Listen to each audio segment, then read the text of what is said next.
Brooklyn.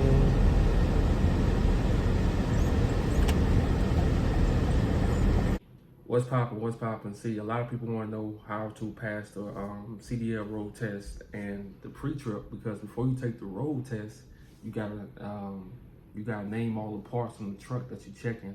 You know, you gotta open the hood, you gotta walk around the truck, and you gotta word for word. So this is what I did to pass it, and believe it or not, my first two times, I actually failed it back in 2014. You know, so this is what I did to pass it. First off, the parts you got named on the truck, you want to study those parts like you study social media. Everything you look at on social media, you want to treat it the same way. So you want to spend like 2 days straight just reading, carry that paper around everywhere you go, and just naming parts. Then you want to grab your chair. And you want to sit down in the chair. Now, this might sound crazy to a lot of y'all, but it works. You want to sit down in the chair and you want to visualize yourself walking around the truck, pointing at this, pointing at this, pointing at this, pointing at that. You know, looking for cracks in the mirror. You want to visualize yourself doing that. You know, and do that every night before you go to bed. Do it every night before you go to bed. You know, make sure you do it. So, how to pass the road test. And when I took the road test, you had to use stick shift and stuff like that. So I don't know if they still do it now, but if you got a test drive with a stick, I'm gonna tell you how to do it. So let's say you got 10 speed. You wanna grab your chair, sit straight up, and you wanna imagine that your instructor is right on side of you, because they gonna be right on side of you. And you want to just start from one, 2, 3. Act like the shift is right here on side of you. 4, 5, 6, 7, 8, 9, 10, and just keep doing it. Do that for like 30 minutes to an hour. You know, every night. Keep doing it. Keep shifting. 1, 2, 3, 4, 5. Split up. 6, 7, 8, 9, 10, and keep doing it. 30 minutes to an hour every night. Keep doing it every night. That's if you gotta do with the with stick shift. Same for 8 speed. You know, start off 2, 3, 4, 5. You know, do the same thing. Repetition.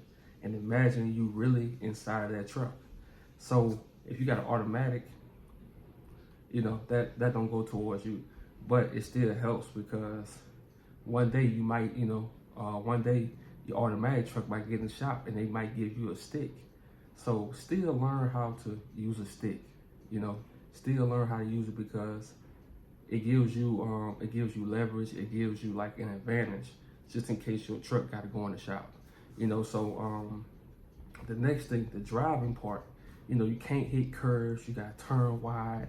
They look for stuff, so the driving part. Now you want to tie in the shifting part with the driving part.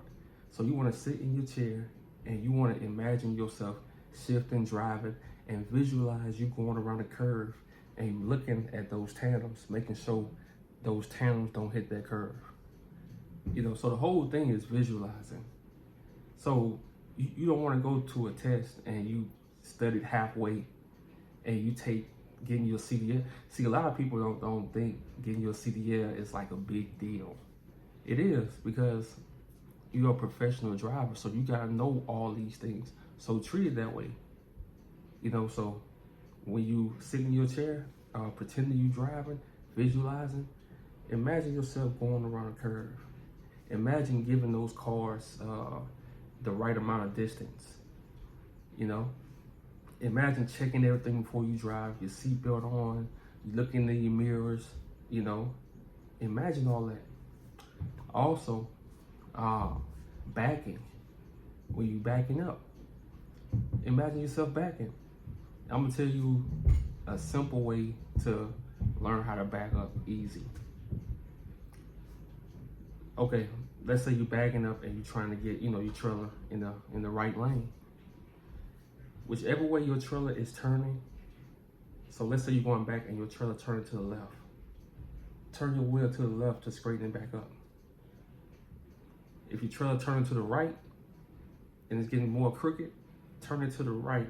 Turn your steering wheel to the right. Whichever way that trailer is turning, turn it that way to keep it, to push it back in. You know, that's the simplest way. You know, so again, if your trailer is going to the right, hit that steering wheel to the right to push it back to the left. If your if that trailer is going to the left outside of the lane, hit that steering wheel to the left to push it back to the right. You know, just amount. And don't be afraid to get out and look. And setting yourself up to back up is the most important part. Don't rush. Go slow. The slower you go, the better. The less times you have to pull up. You know, the slower you go, the less times you have to pull up.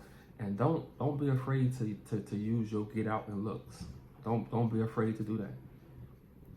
Ask them how many you got. Get out and look. And take your time. Take your time on your pull-ups, because all that space is important. You know, all that space is important.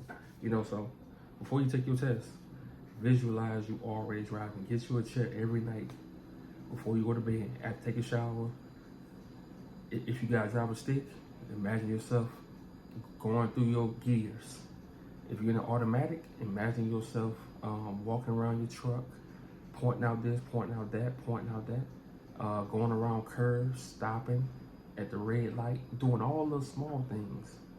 It's all about the small things, you know. So, hey, hopefully it can help people. And like I say, backing up is, a lot of people have difficulty backing up too. But take your time, and before you go, imagine yourself backing up. Imagine yourself doing all the maneuvers before you do it. Because once you see it in here, when you get in that truck, it's gonna be way easier. And always imagine your instructor is right here inside of you. It's gonna be easy. You know, so y'all have a good day, man. I have a long day. Have a good weekend and be safe.